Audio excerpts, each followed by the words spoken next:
Buenas tardes, muchas gracias por venir a esta charla entre Pancho Jaramillo y Antonio Montes.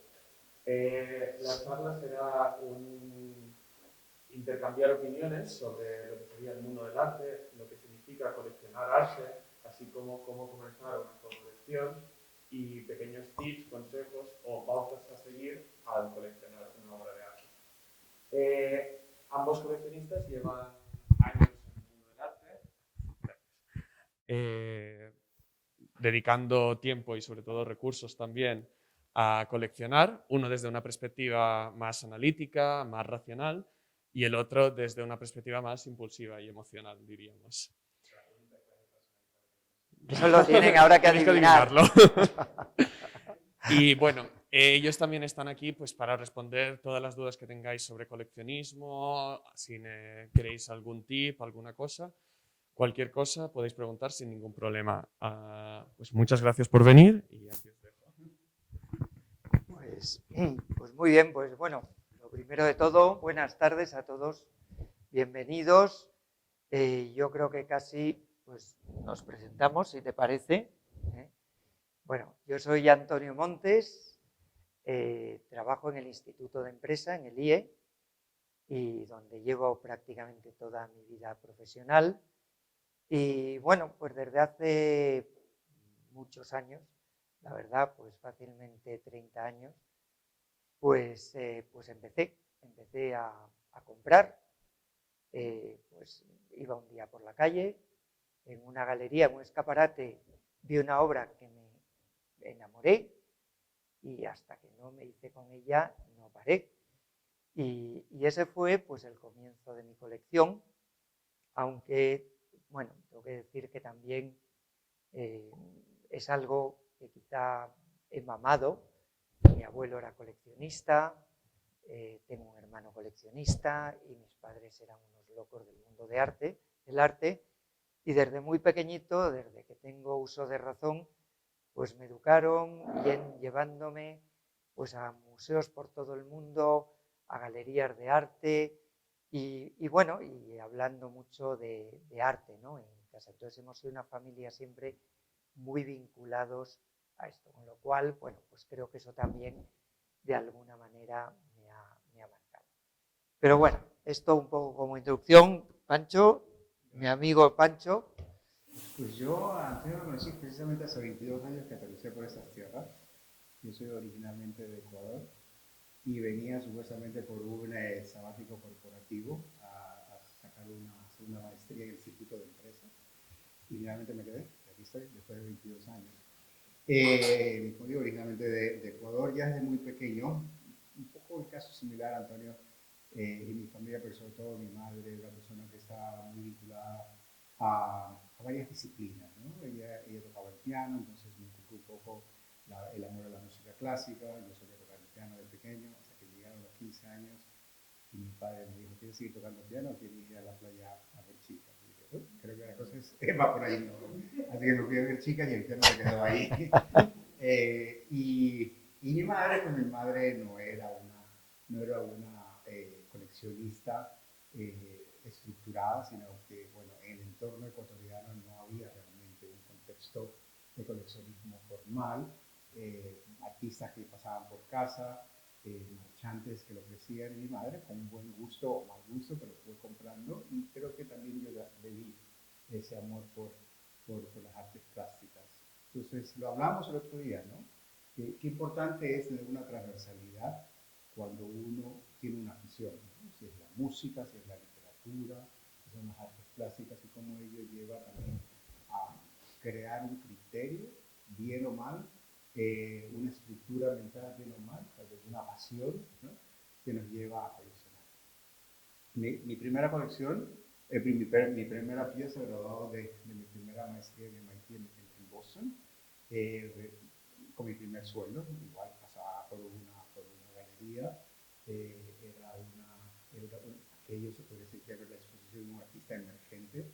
Me enamoré de la pieza, hice el cálculo y dije: bueno, pues, oye, será que es hora de comprar algo con lo que ganaba con mi primer sueldo. Y así fue como comencé mi colección. Y bueno, ya habrá más tiempo para seguir conversando durante esta hora cómo he llegado acá y todo lo que ha significado el coleccionismo para mí. Bueno, yo creo que así más o menos, por lo menos para romper el hielo, sabéis un poco y os habréis dado cuenta que ninguno de los dos, pues somos Juan Abelló ni Tita Cervera, es decir, somos profesionales que simplemente, bueno, pues tenemos una pasión en común, que es el mundo del arte, y que de alguna manera dedicamos tiempo, como se decía en la presentación, y una parte de nuestros recursos, mucho o poco, a pues lo que podemos o lo que queremos, pero que, como digo, bueno, pues que lógicamente si lo dedicamos a eso, no lo dedicamos a otras cosas, o sea, tampoco es que sea dinero, por así decirlo, que nos sobre y que no sepamos qué hacer con él, ¿no? Pero esto es una pasión que llevamos dentro. Yo siempre digo, yo realmente a mí el término coleccionista, a mí me parece, en mi caso, me queda muy grande, sinceramente. Yo soy un aficionado, soy un enamorado, me gusta la estética, me gustan todas las artes y bueno, y creo que con esto se va a desvelar un poco. Si veo algo que realmente, una pieza que realmente me impacta, me enamora, se crea un vínculo que va mucho más allá, por supuesto, de lo económico, de lo estético, porque realmente se crea un vínculo emocional y al final, bueno, pues quiero convivir con ello, o sea, quiero que forme parte de mi vida. Y entonces hasta que no lo consigo, no paro. En algunos casos no me queda más remedio que parar, como podéis imaginar, pero bueno, pero siempre que puedo intento darme estos caprichos y forman parte de mi vida y bueno, y realmente el convivir con todo estas obras, estas piezas que he ido atesorando a lo largo de distintos momentos y periodos de mi vida y que de alguna manera reflejan quién soy, lo que he sido y lo que soy ahora mismo, pues creo que bueno, pues que es importante, ¿no? Bueno, Yo creo que es un poco... podemos saber quién es el emocional. Pues en mi caso muy parecido, digamos, ¿no? Obviamente no tengo recursos ilimitados.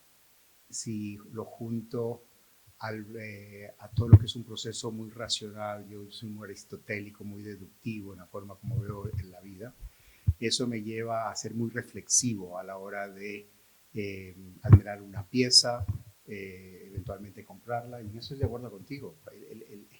La categoría de coleccionista es una categoría que conlleva responsabilidades en cualquier ciudad. Yo creo que hay responsabilidades que te las asignan en lo intelectual, en lo social, en lo económico, y yo creo que yo personalmente no quiero tener ese peso sobre mis hombros. Yo quiero ser una persona como tú, que quiere disfrutar plenamente, libremente, sin ningún tipo de condicionamientos, lo que es la admiración hacia la estética, ¿no? Y de alguna manera, cuando veo una pieza, es una persona que la proceso. Me gusta establecer relaciones y conversaciones con los galeristas, con el artista. Quiero entender qué significa esa pieza desde el emisor del mensaje y yo receptor del mensaje. Porque como tú bien dices, yo no compro para especular, yo no compro para guardar, yo compro para convivir con esa obra, porque creo que finalmente, lo hablamos en el otro día, que es muy bonito ver en este grupo de obras, si la queremos llamar colección, la llamamos colección, pero en este grupo de obras, de alguna manera, una bitácora, ¿no? Una bitácora de vida. Y uno a veces, ahora veo con ternura el pasado, y digo, wow, ¿no? Todo lo que significa cada una de las obras que he adquirido en estos años. Solamente para recapitular un poco dónde me encuentro en este momento en mi vida personalmente, pues bueno, yo estoy muy dedicado a todo el mundo fintech y transformación digital. Soy director general de un banco digital, un banco alemán. Y curiosamente, dentro de mis primeros trabajos en Ecuador, yo era vicepresidente de marketing y gestión de producto para un banco. Y uno de los elementos interesantes de la estrategia de marketing del banco fue crear una colección corporativa. Y el hecho fue que, bueno, recién comenzando todo este proceso de entender el ecosistema de las artes plásticas, se me ocurrió que la mejor manera de fomentar el arte ecuatoriano o el ecosistema era una forma de mecenazgo corporativo, que era el de crear una colección corporativa. Y entonces establecí una relación muy interesante con galerías de arte en Ecuador y el modelo fue básicamente que financiamos la producción de obra y a cambio las galerías nos daban obras de arte para crear esta colección corporativa. Eso me permitió pues también comenzar a comprar obras, entonces mientras se compraba el gran formato para el banco, pues yo compraba el pequeño formato, poco más que era la muestra que el artista había dejado, el boceto, y así fue. Y me parece interesante que ahora estoy nuevamente, después de muchos años, en la banca y puedo relacionar. Qué curioso cómo a veces los puntos en esa bitácora de vida se pueden juntar, ¿no? Sí, yo creo que, hilando un poco con lo que comentaba Pancho, de cómo realmente las obras forman parte de tu vida y de tu trayectoria y tal, el otro día coincidíamos, ¿no? Es realmente curioso cómo de repente por determinados temas, pues hay a lo mejor algunas obras que les coges manía. O sea, es que de repente, porque son obras que has comprado, adquirido en un momento determinado de tu vida, que por lo que sea quieres olvidar, quieres pasar página, o simplemente, bueno, pues porque te ha decepcionado el artista, que antes hablaba también Pancho lo importante que es la relación, y ahora hablaremos con el galerista y con el artista. Entonces, pues hay muchas veces que ves que hay artistas que de alguna manera,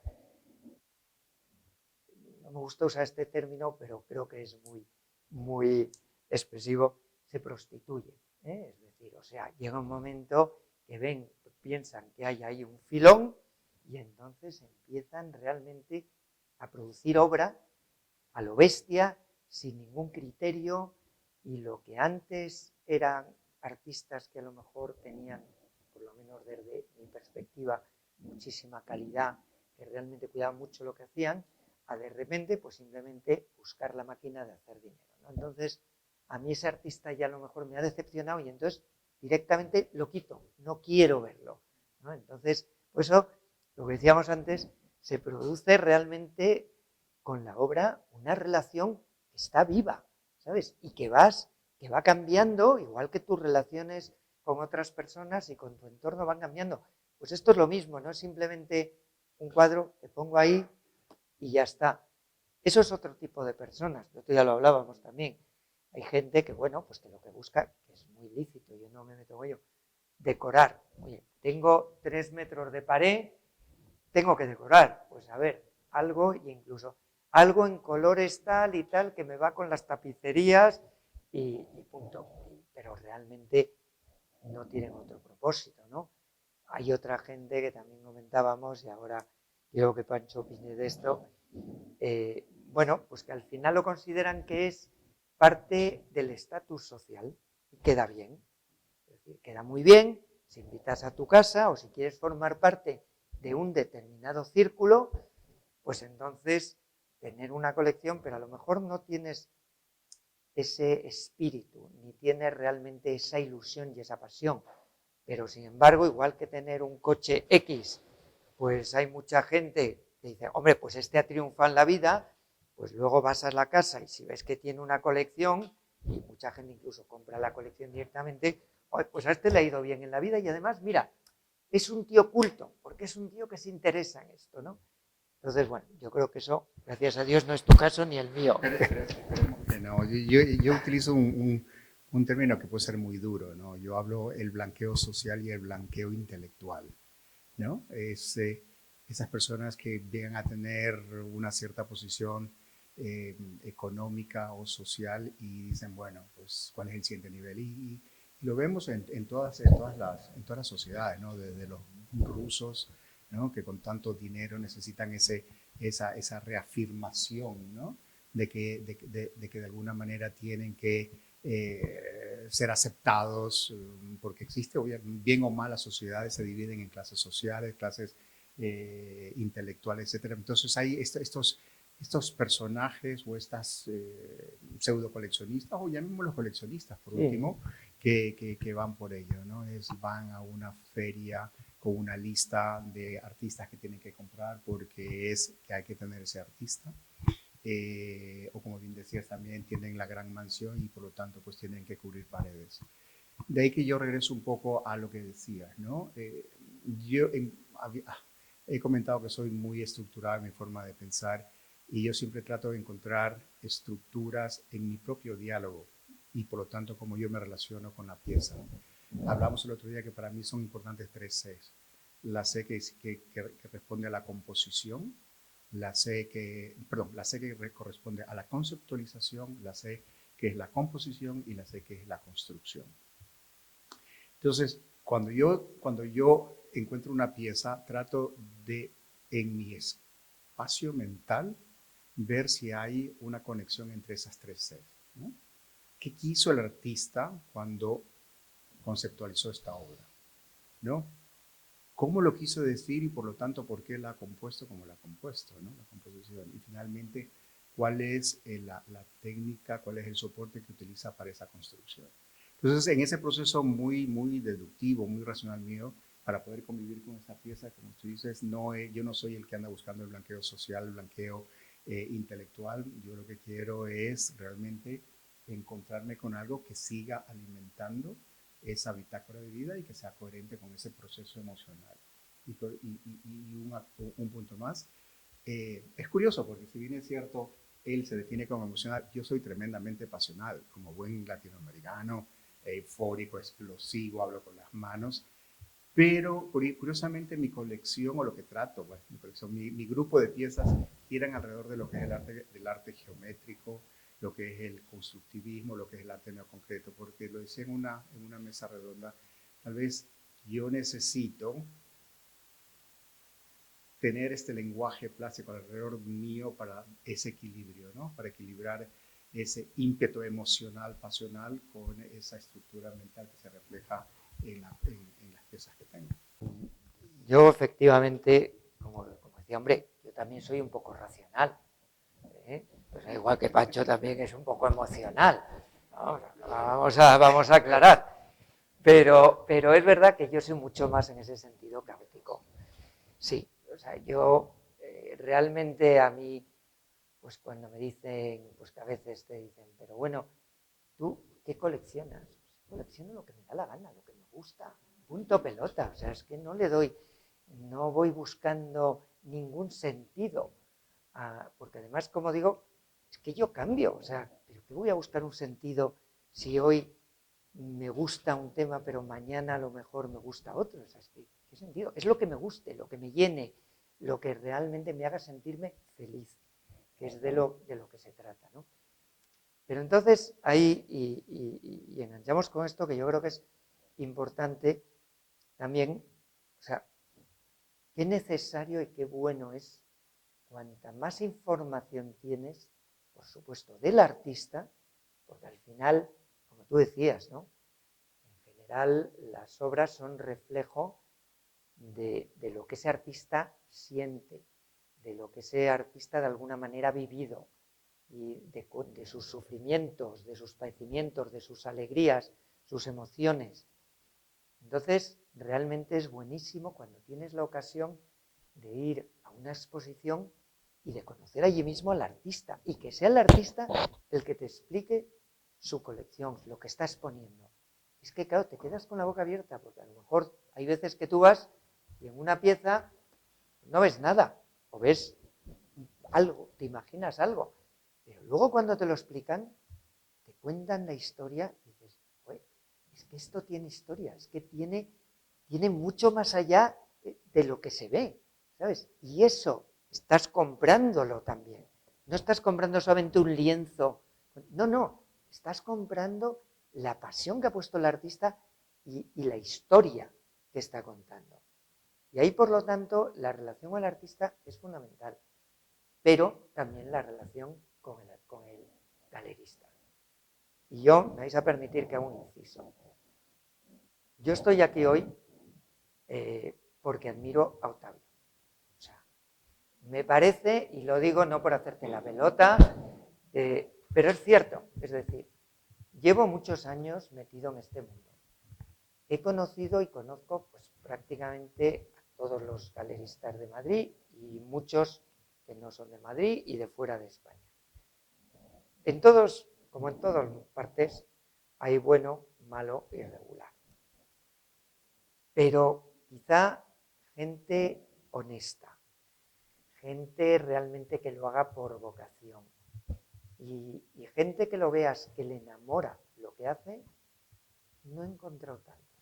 Hay mucho mercantilismo en este sector.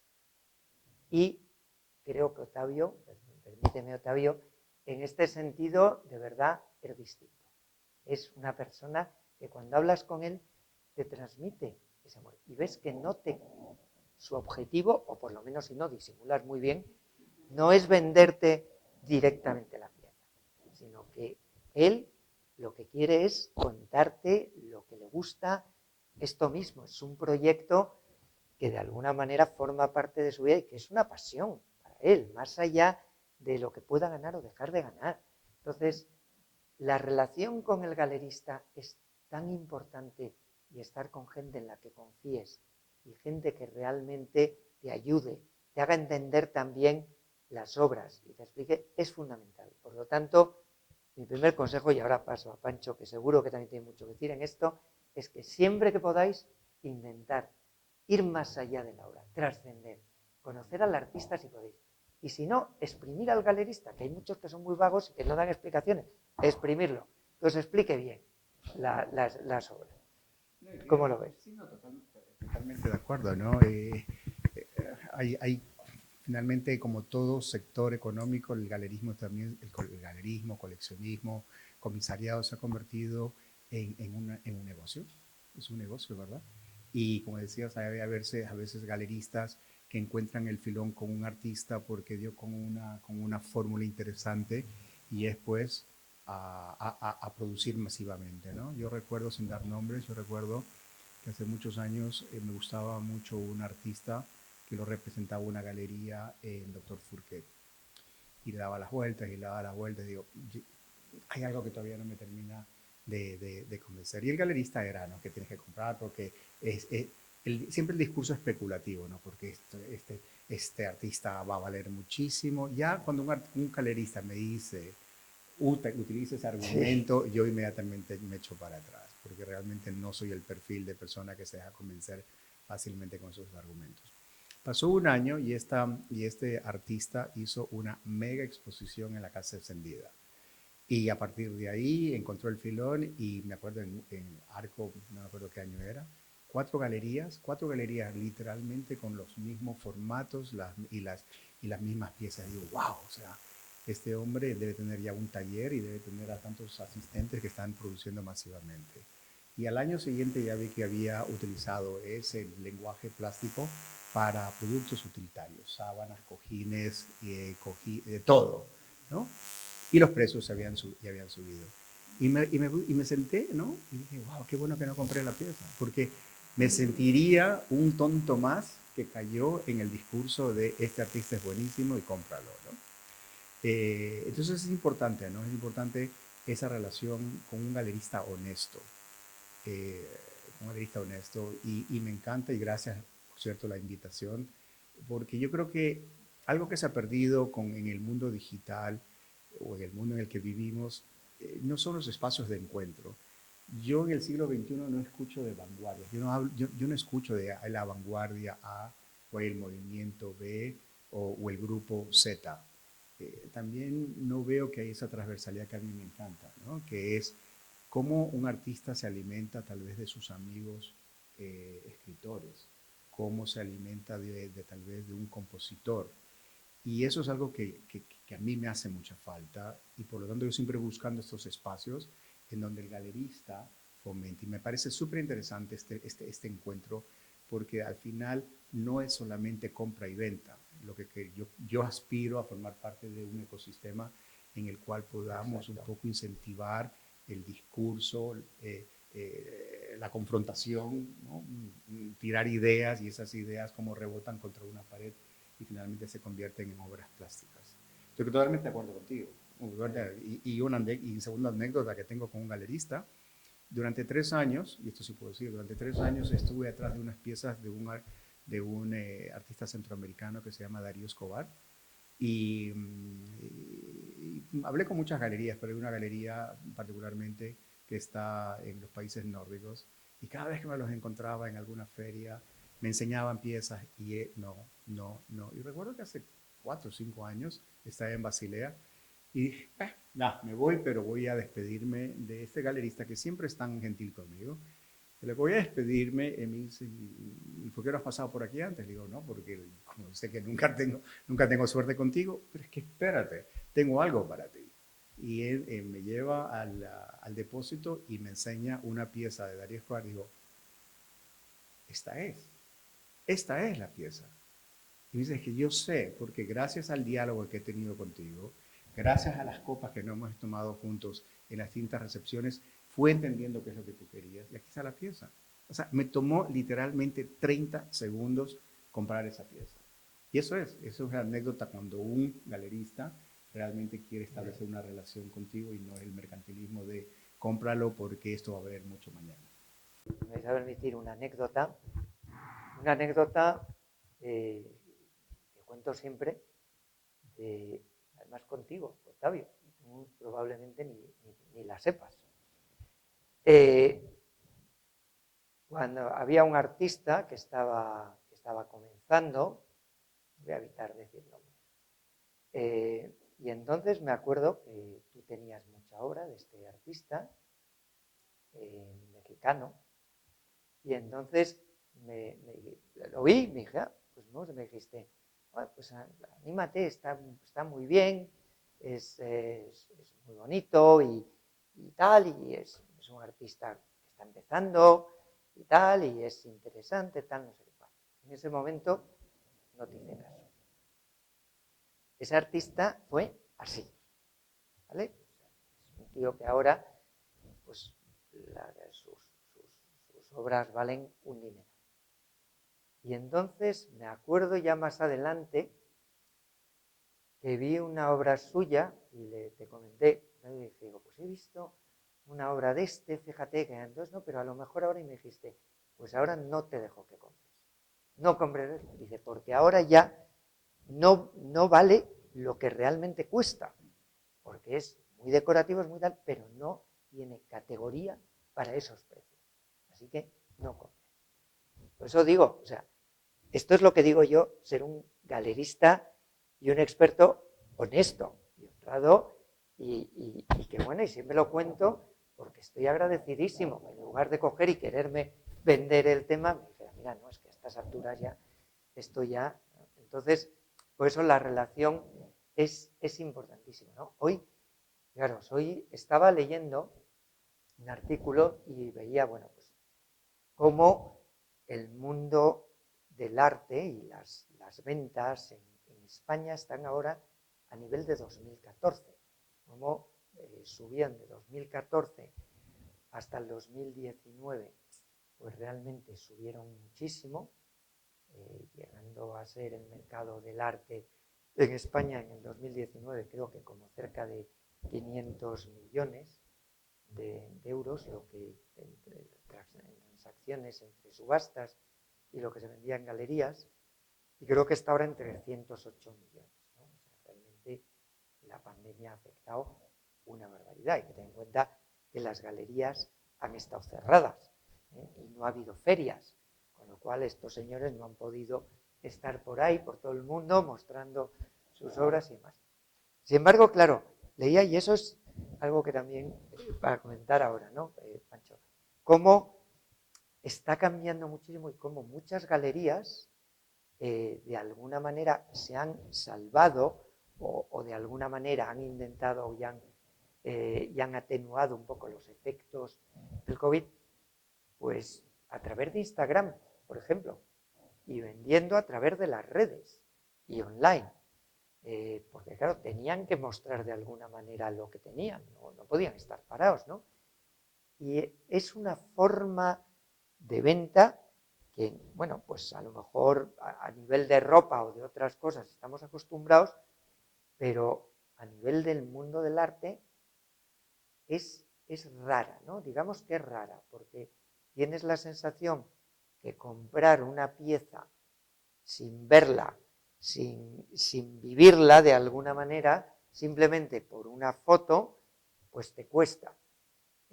Pero sin embargo las subastas online pues han proliferado muchísimo. Yo tengo que decir que lo he hecho, que he comprado online. A veces me lleva una sorpresa buena, a veces no tan buena cuando luego lo he recibido en casa. Pero bueno, me he metido porque además era algo que tenía curiosidad, ¿no? Y están funcionando y está creciendo muchísimo, ¿no? Entonces, ¿tú cómo compras, Es que es Pancho, interesante y cómo lo ves? es interesante porque dije que mi mundo profesional ahora es la banca digital, transformación digital, medios electrónicos. Estoy en un mundo lo que queremos transformar completamente cómo se hace banca. Yo hace mucho tiempo que ya no llevo una tarjeta conmigo, todo está en el móvil. Pero sin embargo, yo en ese sentido soy, no sé cuál será la palabra, así, tradicional, no quiero decir conservador, tradicional. Me gusta estar al frente de la pieza, ¿no? Me gusta verla, porque para mí esas 3 C, ¿no? Y es poder ver de cerca cómo ha sido construida, cuál es la composición, ¿no? Y, pero es muy cierto lo que tú dices, ¿no? Yo creo que las redes digitales y el COVID ha empujado a mucha gente a buscar alternativas para admirar y para comprar. Y también ha fomentado a ciertas personas a meterse en el espacio del galerismo. Por ejemplo, te encuentras con que muchas asesoras dan charlas por internet, repentinamente tienen algún tipo de alianza con las galerías de arte y te recibes un correo electrónico que te dicen, hoy hay una charla con el galerista tal y por supuesto aquí está la lista de las obras. Entonces tú dices, bueno, a veces yo soy de zapatero a tu zapato, ¿no? O sea, deja que el galerista haga su trabajo, deja que precisamente haga esa relación de conexión, de, de, de comunicación y finalmente de interactuar para que se llegue a comprar algo, más allá de también apalancarse, porque volvemos también al blanqueo. El blanqueo intelectual no solamente está en el coleccionista, yo veo también que el blanqueo intelectual se puede dar en varios agentes del ecosistema y te encuentras con que posiblemente una asesora ahora resulta que también se convierte en intermediaria de una galería. Pero en ese sentido yo soy totalmente y absolutamente tradicional. Me encanta tomarme el vino, admirar la pieza, charlar con el artista, entender qué pasó en su vida cuando estaba creando esa obra. Y sí, también me ha pasado como a ti. A veces me han ido obras por pensar demasiado, pero yo cuando le digo al galerista, mira, si el artista es bueno, ya vendrá otra pieza buena. Y si vale un poco más, pues qué bueno, porque entonces quiere decir que su trayectoria ha sido buena y su obra vale. A veces ya, los precios se disparan, pero vuelvo al tema de que si se disparó ya no me revuelco sobre la pena de no haberla comprado. Me alegro de haberla visto y de haber pensado que podía haber sido mía y que si está en otra colección, fenomenal, ¿no? Entonces yo soy más tradicional, me gusta esa relación, ¿no?, cercana con la pieza y con el galerista y el artista. Yo creo que estamos descubriendo indudablemente un mundo nuevo y aquí me encanta, veo muchísima gente joven, bueno, que me encanta ver que os gusta o por lo menos os interesa este mundo, ¿no? O sea que, y yo creo que en ese sentido también hay que evolucionar y este mundo tiene también que evolucionar, no puede ir en contra de los tiempos, ¿no? También, o sea, te ha permitido, y a mí durante la pandemia me ha permitido, pues de la mano de algunos galeristas, visitar ferias de forma virtual y que me explicaran lo que estaban exponiendo en la feria de forma virtual. Bueno, pues realmente me parece, hombre, que no es lo mismo. Pues sí, que falta el contacto y el vinito y el ver, sí, pero yo creo que también es algo que complementa, no digo que sea algo que vaya a sustituir, por supuesto, a lo que es más el contacto y la galería física y tal, pero yo creo que es algo que ha venido y que ha venido para quedarse y que cada vez va a coger sin lugar a dudas, más terreno, ¿no? Y en este sentido hay otro tema que también, y creo que si me claro, acotar algo, ¿no? Es interesante el tema de la digitalización en el mundo, ¿no? Porque recuerdo que en la feria Chosma, me parece, era el boom de una artista joven cubana que había lanzado los famosos NFTs, que todavía tengo que entender mucho de qué va, ¿no? Y que bueno, en una charla como esta decía, los NFTs es el futuro, así como vamos a fomentar el coleccionismo de la gente joven, ¿no? ¿No? Y decía, ¿y dónde queda toda la investigación sobre la historia del arte? ¿Dónde queda lo que es las vanguardias, la transversalidad? Y hice la pregunta, ¿no? Digo, ¿cómo crees tú que se va a mover el coleccionismo en la gente joven cuando lo que estás colocando es una pieza digital en un medio digital y no hay la discusión sobre qué significa esto en el contexto de la historia del arte, ¿no? Y es un espacio que tengo que aprender, que tengo que meterme más. O sea, estoy muy metido en el ámbito digital, en el parte bancaria, financiera, pero todavía me cuesta, ¿no? Comprar una pieza digital llamada NFT con todo el tema de blockchain, vendida a través de una red social y que al final... bueno, más raro es comprar una pieza invisible, ¿no? Invisible, que hablamos el otro día, ¿no? La escultura invisible. O un plátano, O un plátano. que encima se estropea. O sea que eso también hay que tenerlo en cuenta. Yo creo que hay otro tema interesantísimo que es el tema, y os recomiendo que siempre que podáis lo hagáis, porque se están organizando muchísimos, que es las visitas a los estudios de los artistas. Muchísimas galerías lo organizan con sus artistas.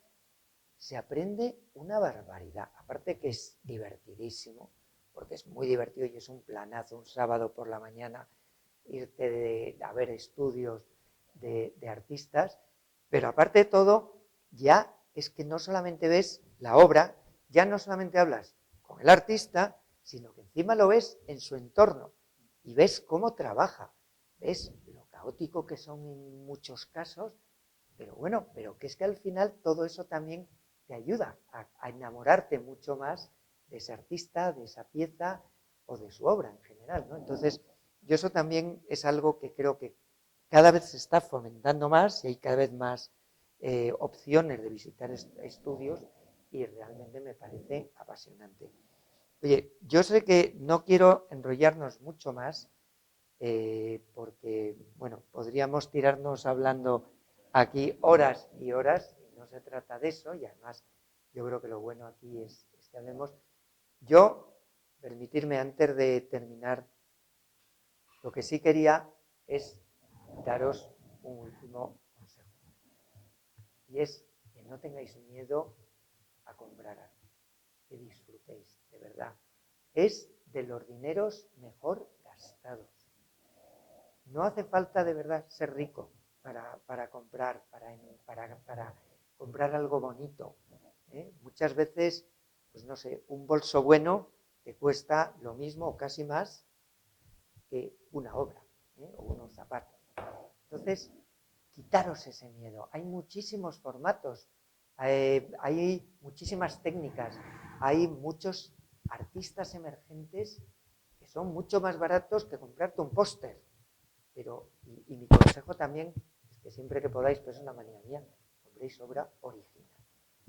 Porque me parece que es tan bonito tener algo original, único. Comprendo que la obra gráfica en muchos casos es estupenda, pero a mí, donde esté un original, prefiero un original de alguien desconocido que una obra gráfica de un gran artista. Pero eso soy yo. Y por mi parte, pues corto aquí, no sé... No, gracias, Antonio, por dar la pauta en línea de lo que dice yo.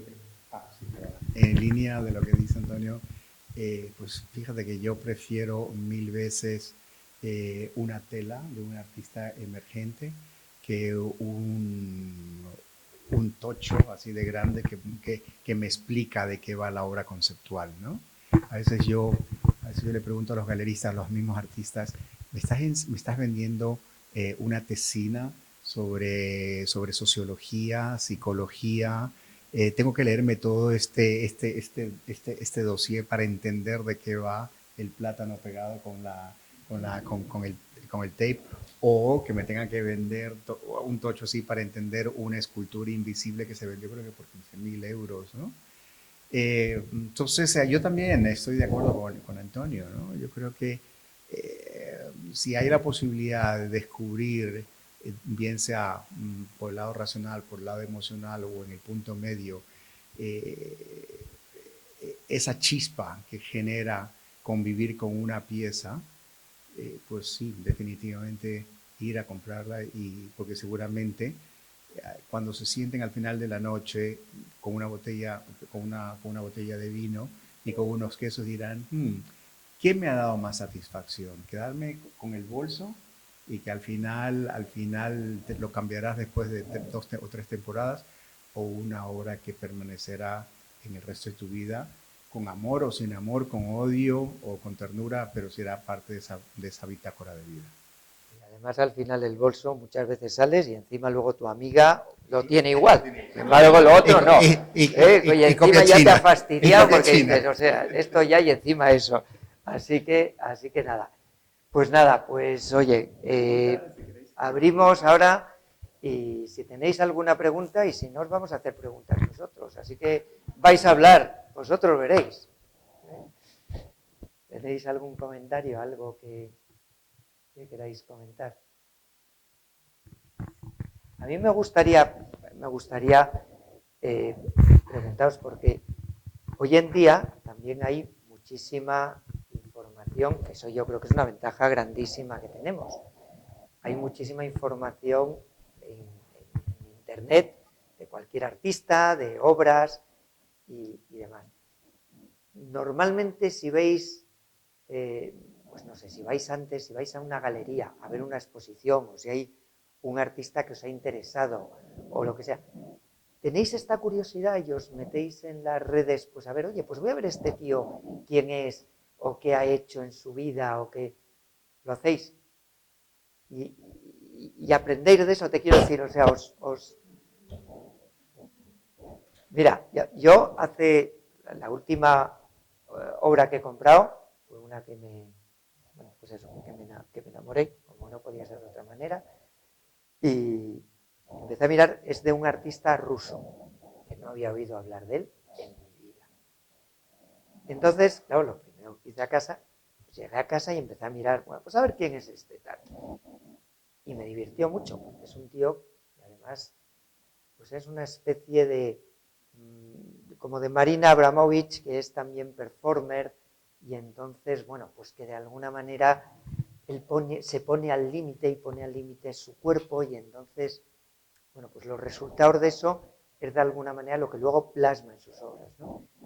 Entonces, bueno, pues vi eso, varios vídeos de él, pues corriendo, pues haciéndose verdaderas barbaridades y salvajadas.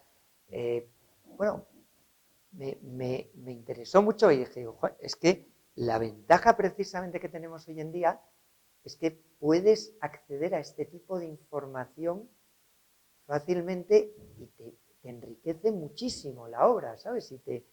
Y te enriquece muchísimo a ti. Entonces, por eso creo que es algo que también hay que animarse, ¿sabes? A meterse y a navegar por ahí, investigar y ver lo que están haciendo pues artistas por ahí, ¿sabes? Creo que es una oportunidad fantástica, ¿no? Que hay. Sí, bueno, primero me sorprende que, salvo los anfitriones, bueno, y los que hemos venido acompañando a participar, son todas mujeres. Muy bien. ¿No? Lo cual me parece fenomenal, porque a mí no me gustan los arquetipos, pero parece ser que efectivamente hay una mayor sensibilidad, ¿no?, en el lado femenino. Y yo siempre he dicho que si algo aprecio de mi formación es esa feminidad que adquirí de mi madre, que me permite tener esa sensibilidad, ¿no? Sensibilidad a la música, sensibilidad a la poesía, sensibilidad a la lírica. Es curioso porque los cuatro, acuérdate, también te conozco, somos amantes de la ópera, por ejemplo. Y para mí la ópera es tal vez una de las disciplinas máximas en donde se conjuga muchas cosas, la música, la escenografía, la danza, eh, y, y, y, y para mí es importante esa transversalidad. Cuando yo veo o una exposición de grandes maestros o veo una exposición de artistas contemporáneos, inmediatamente voy a investigar cuál es la transversalidad, cuál es el contexto político, cuál es el contexto económico, qué sucede en la literatura, qué sucede en la música, por qué esta persona, por qué este artista existe con este lenguaje.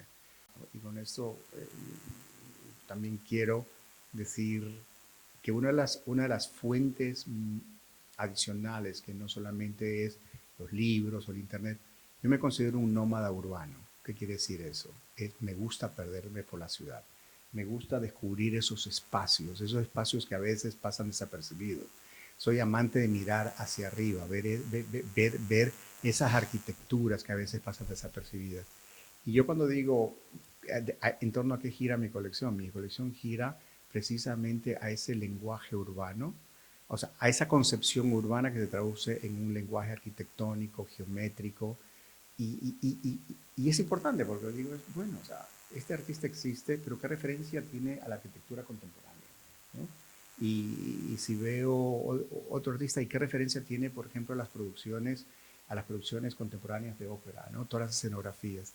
Y yo, como Antonio, realmente diría que hay que investigar, hay que leer, hay que perderse por la ciudad, encontrar esos espacios, cuestionarse a uno mismo, ¿no? Preguntarse quién soy, a dónde voy, qué hago en esta ciudad, por qué me gusta lo que me gusta, por qué detesto lo que detesto. Y yo creo que todo eso también son formas de que uno va alimentando y va afinando el gusto por las obras que uno va a terminar comprando. Muy bien. Yo creo que ahí hay un tema interesante que hacen ahora muchas galerías, es que unen otras disciplinas. Y seguro que todos vosotros habéis ido o habéis tenido, si no, la oportunidad de ir a eventos donde lo que se hace a lo mejor es que van y hay alguna pieza de danza o lo que sea que de alguna manera dialoga perfectamente con la exposición. Y entonces me parece una combinación preciosa, ¿no? Donde ves pues la estética de la danza, cómo va dialogando con las obras de la galería y realmente es interesantísimo eso que está ocurriendo. Y es muy curioso porque así fueron los inicios de la ópera plata, así fueron los inicios de la ópera barroca. Entonces, si vemos las óperas de Gluck, por ejemplo, hace 2 semanas, estuve en Berlín y vi por segunda ocasión esta ópera de Gluck que es maravillosa, Orfeo y Eurídice, en donde o sea, la ópera tiene un elemento de danza importantísimo y con el tiempo, pues bueno, se fue perdiendo. Y qué bueno que ahora contemporáneamente veamos esto, ¿no? Que en las galerías hay la danza, hay a veces recitales de música, ¿no? Y yo me marcho mañana para Ecuador, de donde yo vengo. Y hace mucho tiempo yo mantengo todavía mi casa allá con las obras de arte que compré en su momento y las que compro en América Latina se van para allá. Y el día domingo hago un recital de jazz en mi casa y envié a mis amigos un mensaje. ¿Por qué? Porque creo que es importante acercar a la gente a lo que uno ama y transmitir con pasión lo que uno ve. Y mis amigos están como, wow, qué planazo, qué increíble, o sea, recital de jazz. Sí, sí, y son amigos de todas disciplinas, artistas, comunicadores sociales, banqueros, ecologistas, porque lo que quiero es, efectivamente, si el mercado no me lo da y si tengo las posibilidades, quiero fomentar esa transversalidad. Y yo creo que nosotros podemos ser agentes de crear esa transversalidad para crear discursos que también exijan al galerista, exijan al artista a hacer cosas buenas, o sea, realmente que nos muevan el piso y que no terminemos con productos genéricos que lo único que hacen es ponerle el marco y, como tú decías, y pintar una pared. Vale, pues nada, vamos a cortar ya, querido Pancho. Oye, esperamos no haberos aburrido mucho y bueno, y de verdad, y encantados ahora, pues nos levantamos y lo que encantados de hablar, me encantará conoceros por lo menos y saber qué hacéis, porque me encantaría saber de dónde venís y veros, ver que os encante, que os mueve el corazón este mundo, pues de verdad me encanta y me siento identificadísimo. Así que muchísimas gracias, Octavio, por organizar esto. Gracias a vosotros.